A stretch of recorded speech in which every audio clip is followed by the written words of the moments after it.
Guys, rear mags ng PCX 160.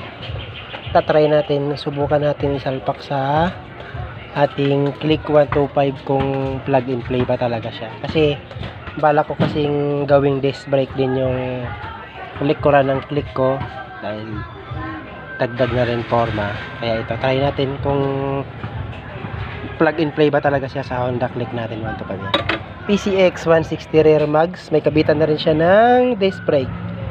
Kaya ito lang talaga yung habol ko sa kanya.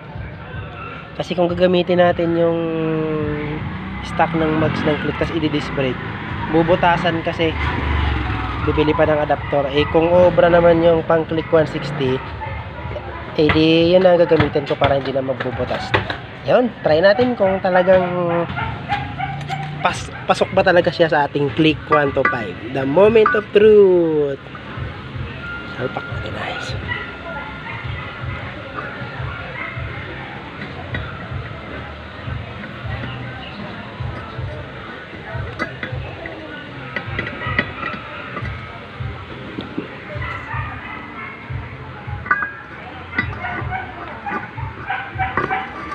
Ayun, confirm.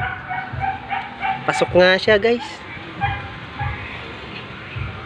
Pasok sa Click 125 ang mags ng PCX. Walan pa. Tingnan na. Sukat lang siya.